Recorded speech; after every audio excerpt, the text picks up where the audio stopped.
আসসালামু আলাইকুম এভরিওয়ান, কেমন আছেন? আশা করি ভালো আছেন। আলহামদুলিল্লাহ আমিও ভালো আছি। আজ মুরগির পা পুস্তি বা চামড়া যেটা বলুন পরিষ্কার করে কেটে কুটে ধুয়ে নিয়েছি। এগুলা দিয়ে এখন লটপটি রান্না করব।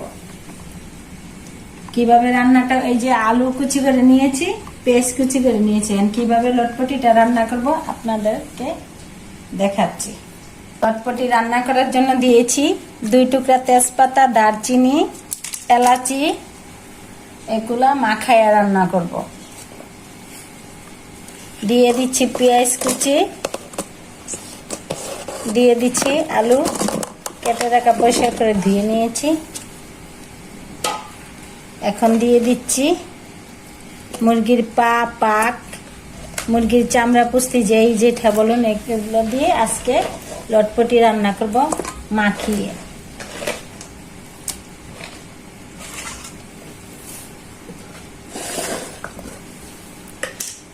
দিয়ে দিচ্ছি স্বাদ মতো লবণ, দিয়ে দিচ্ছি পরিমাণ মতো জিরার গুঁড়া,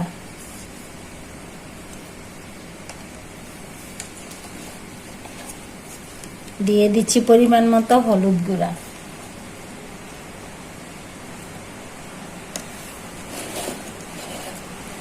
দিয়ে দিচ্ছি মরিচ গুঁড়া পরিমাণ মতো। আর লটপটিটা একটু ঝাল ঝাল রান্না করলে ভালো লাগে। দিয়ে দিচ্ছি ধনিয়ার গুঁড়া পরিমাণ মতো।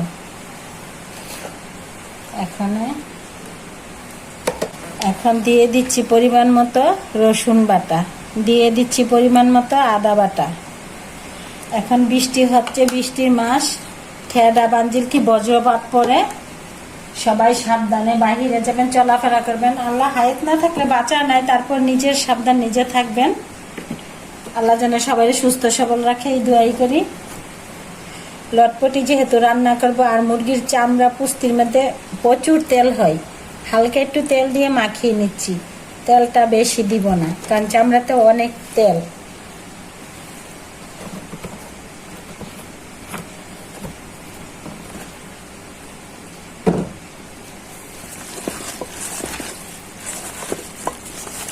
এখন ভালো করে মাখিয়ে নিচ্ছি। এটা গরুর মাংসের মতো মাখিয়ে রান্না করলে টেস্টটা অন্যরকম লাগে, স্বাদটা অনেক ভালো লাগে।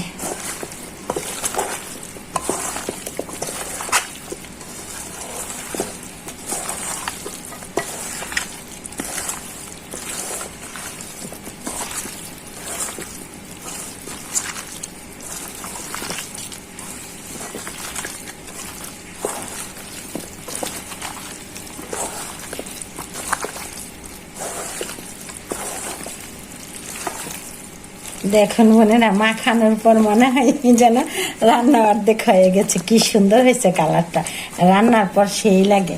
দেখি তরকারিটা কিরকম হয়েছে। হ্যাঁ, প্রায় কষানো হয়ে গেছে। এই যে দেখুন, বলছিলাম না যে তেল বেশি দেয়, এই যে দেখেন তেল কি সুন্দর। আর মুরগির পুস্তি বা চামড়িতে এত তেল, তেল বেশি দেওয়া লাগে না। লটপটিটা কষানো হয়ে গেছে বোনেরা। আর এই লটপটি রান্না করতে যাই আমার অনেক কথা মনে হয়। আমার বড় ছেলে অনেক পছন্দ করে এই লটপটি।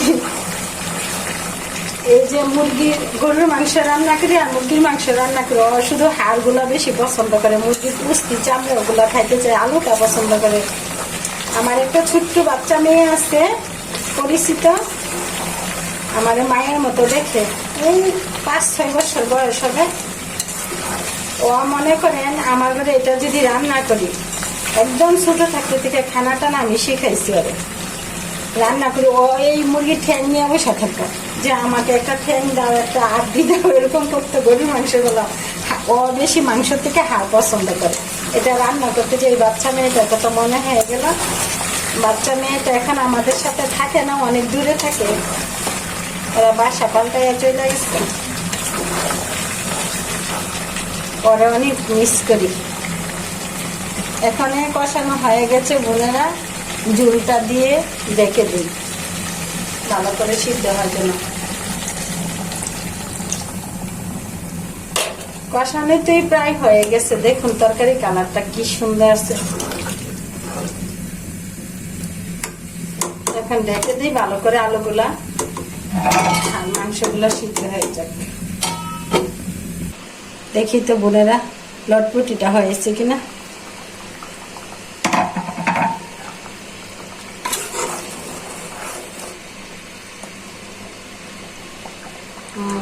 আলু সিদ্ধ হয়ে গেছে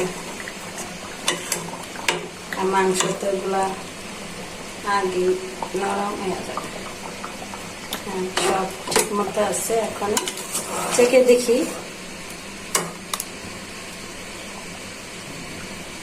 অনেক স্বাদ হয়েছে, মাশাআল্লাহ অনেক স্বাদ হয়েছে। তো বোনেরা ভালো থাকবেন, সুস্থ থাকবেন, আমার ভিডিওগুলো বেশি বেশি দেখবেন, লাইক করবেন, কমেন্ট করবেন, সাপোর্ট করবেন। আল্লাহ হাফেজ।